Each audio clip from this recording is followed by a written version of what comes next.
I started off making videos on Vine. So my career started in 6 seconds, and your career ended in 6 seconds. Imagine being undefeated your entire career, only to lose your undefeated record by the fastest knockout in the UFC. This is what happened to Ben Askren.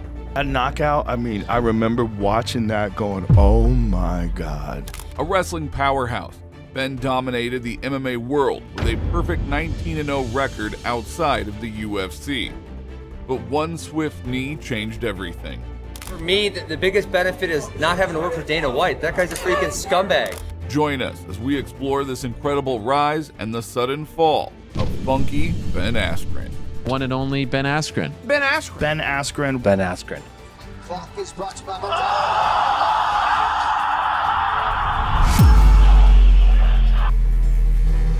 The makings of funky Ben Askren. To understand Ben Askren, you've got to start from the beginning. You know, they take breaks, they take summers off, they take weeks off, and pretty much, I'm doing something with wrestling every day of the year.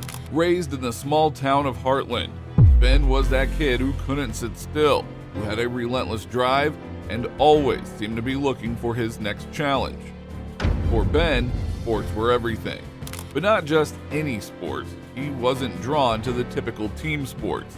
He was searching for something different, something he could own and shape his way. And that is where he found wrestling. Wrestling became Ben's life. In high school, he was already making waves as a unique talent with an unusual style. Wrestling coaches called it funky, a style that combined technique with unpredictability. Ben wasn't just trying to pin his opponent, he was throwing them off balance, keeping them guessing, always one step ahead. And it worked. His record in high school was outstanding, a mix of grit and creativity that quickly made him a local legend. Even in high school, Ben was known for his work ethic. He'd stay late after practice, tweaking his moves, finding ways to make his style even funkier. The other day he had a flood. His plumbing kind of went bad, and he called me and said, "Coach, I can't make it to practice." I'm like, "What for?" "Well, I got flooding going on. I just can't leave the house right now. Send some guys to work out in the basement with me." So I sent some guys down. At Arrowhead High, Askren piled up wins, earning a reputation as an unstoppable grappler. It wasn't just his technique that set him apart, it was his tenacity, his relentlessness on the mat. This wasn't the kind of kid you'd want to go up against. He'd wear you down, outlast you, and make sure there was nothing left in the tank. That was Ben Askren at his core. But his goals didn't stop at high school. Ben had his sights set on bigger things. As he grew, so did his reputation. In high school, he started to dominate on the mats. It wasn't long before he was winning state titles, making a name for himself in Wisconsin wrestling circles. And by the time he finished high school, he was practically a legend in his hometown. But his journey was just beginning. Ben didn't just dream small, he had his eyes set on greatness. And for that, he needed a bigger stage. So, he took his skills to the University of Missouri, where he'd go on to become one of the most dominant college wrestlers in history. Missouri wasn't a wrestling powerhouse back then, but Ben changed that. In college, Ben was unstoppable. He wasn't just competing, he was rewriting the rulebook on how to wrestle. His unorthodox moves were like nothing his opponents had faced. And it wasn't just his style, it was his mind. Ben could see the moves 3, 4 steps ahead. He was always thinking, always strategizing, making sure his opponents were stuck in a position they couldn't escape from. His unpredictability made him unbeatable. He became a 2-time NCAA champion and ended his college career with an 87-match win streak. Now let that sink in. 87 consecutive wins.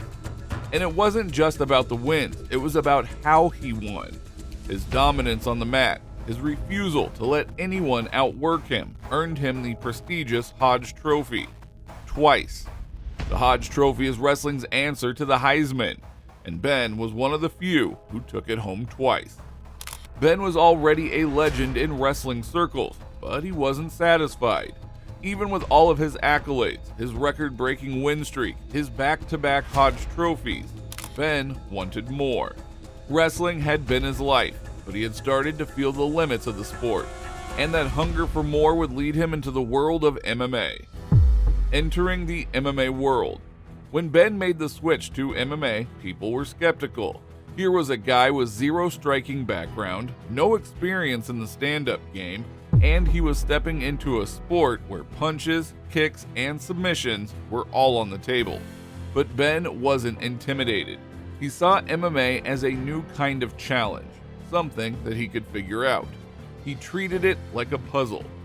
His first fights weren't easy, learning to take punches, to defend against kicks, to deal with fighters who wanted to do more than wrestle. It was a steep learning curve, but Ben had something most of his opponents didn't: an unbreakable mindset and a level of wrestling that could neutralize almost anyone. He didn't rely on flashy strikes or wild submissions. No, he stuck to what he knew best: takedowns, ground control, and grinding his opponents down until they had nothing left. And it worked. Fans started to notice that Ben wasn't just winning, he was dominating. He moved from regional circuits to the big leagues with Bellator, and once he was there, he made it clear that his wrestling would be enough. He took down his opponents with ease, controlling them, exhausting them, until there was no doubt who the winner would be. By the time he finished his Bellator run, he had become the welterweight champion with a 9-0 record, and people were starting to talk. Then, in 2014, he moved to ONE Championship, an international MMA promotion based in Asia. For many fighters, that leap would be daunting. New country, new rules, new fighters. But for Ben, it was just another chance to prove himself. And prove himself he did. In ONE Championship, he continued his streak of dominance. Opponents tried to figure out a way to stop him, but no one could match his wrestling. He outclassed everyone, taking the welterweight belt and defending it without breaking much of a sweat. By the time he left ONE Championship, he was 19-0, undefeated, with a belt wrapped around his waist. He was the king of ONE Championship, and fans around the world started asking the same question: when is Ben Askren going to fight in the UFC? Entering the UFC. By 2018, the clamor for Ben to join the UFC was deafening. The fans wanted it, Ben wanted it, but there was one big hurdle: UFC President Dana White. Dana was not exactly a fan of Ben's fighting style. Ben's wrestling-heavy approach wasn't what Dana thought fans wanted. I went in there and I pretty much said, listen, guys, I want to be done with Bellator. I want to prove I'm the best in the world, and I want to fight the best. And that's it. That's all I want to do. And I was not offered a contract. But eventually, the pressure grew too strong. And after years of back and forth, Ben Askren finally signed with the UFC. In an unprecedented move, the UFC actually made a deal with ONE FC and exchanged fighters. ONE FC would get Mighty Mouse Johnson. The UFC would get Ben Askren in return. Ben Askren has been wanting to fight in the UFC for a long time, right? And then, so ONE Championship and the UFC were talking back and forth between Hunter and Matt Hume and Malky. So they're like, hey, let's do a trade, right? Like, we'll give you Ben Askren for Demetrius Johnson. It was the moment that fans had been waiting for. Ben's debut was against none other than Robbie Lawler, a former UFC welterweight champion with a reputation as one of the toughest guys in the division. It was the perfect first challenge for Askren and a test whether Ben's style could hold up in the UFC. From the start, the fight was chaos. Lawler came out swinging, taking Ben down hard and landing some brutal shots. For a moment, it looked like Ben's debut was about to end in disaster, but somehow he held on, managed to get Lawler into a bulldog choke, and just like that, the fight was stopped. Ben Askren had won his UFC debut, but not without controversy. Some fans thought the stoppage was premature, and debates erupted over whether Lawler had actually gone unconscious. But the record showed a win, and for Ben that was all that mattered. The next fight was where everything would turn on its head. Funky's next UFC opponent would be Jorge Masvidal. This was a fight that no MMA fan could ever forget. Leading up to it, the hype was intense. Masvidal, known for his striking and Street Fighter mentality, was out for blood. The tension and hatred between the two was palpable, with Ben's calm confidence clashing with Masvidal's intensity. It was clear that the two absolutely hated each other. When they stepped into the cage on July 6, 2019, the world was shocked at what they saw. The bell rang, Masvidal sprinted across the cage, and within seconds, he launched a flying knee that landed square on Ben's head. The fight was over before it had even started.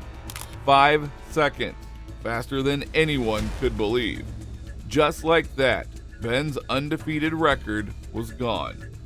He went from untouchable to being knocked out faster than anyone has ever been knocked out in the UFC.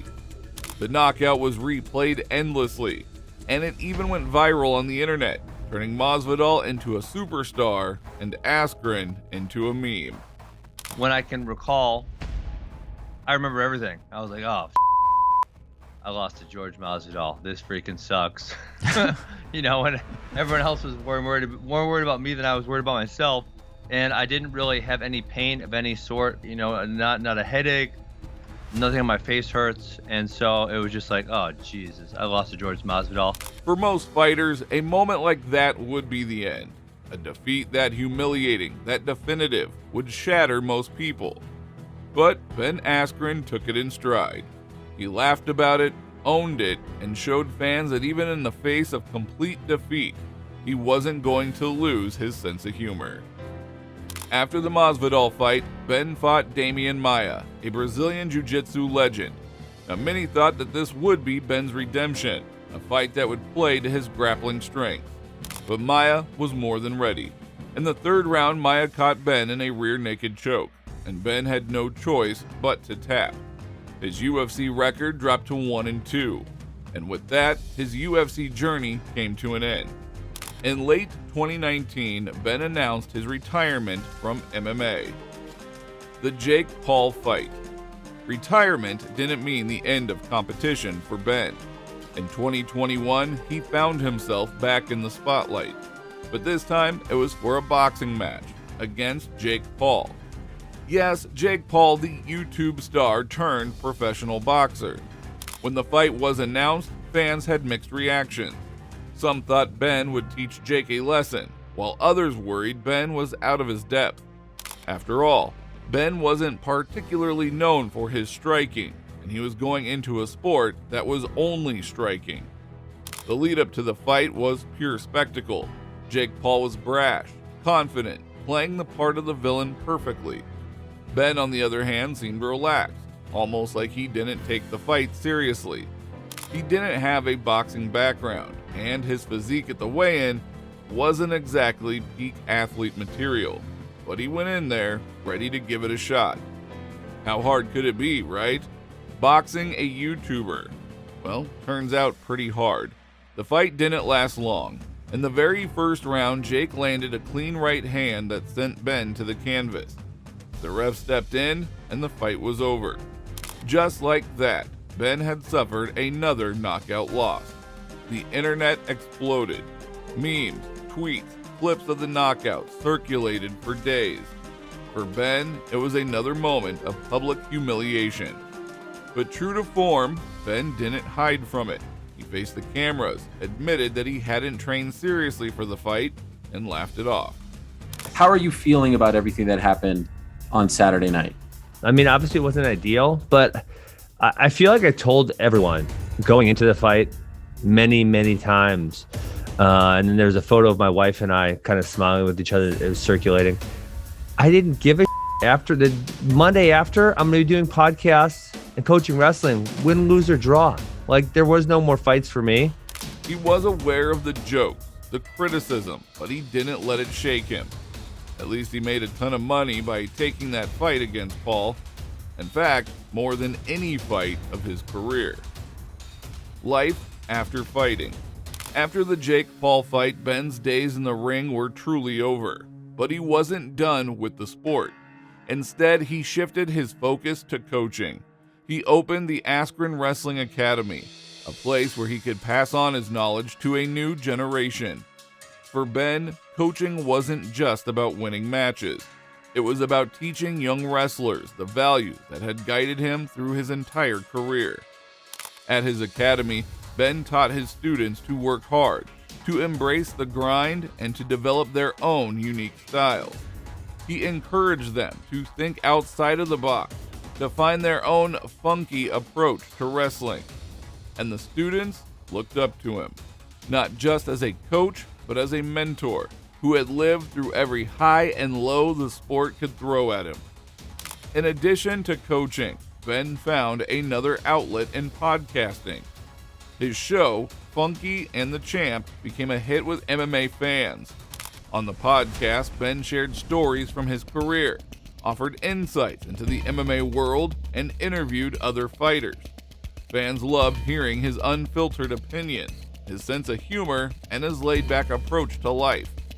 For many, it was a chance to see the real Ben Askren, a man who had faced defeat, embarrassment, and triumph, and still came out with a smile. When we look back at Ben's legacy, it isn't just about his record. It's about the way he handled every moment, good or bad, with grace and humor. From dominating Bellator and ONE Championship to becoming a viral sensation for a knockout loss, Ben has shown fans what it means to be resilient. He may not have gone out with an undefeated record, but he left a mark on the sport that will not be forgotten. Like Dustin Poirier once said, "When times are good, be grateful, and when times are tough, be graceful." That's exactly what Ben Askren was throughout his career.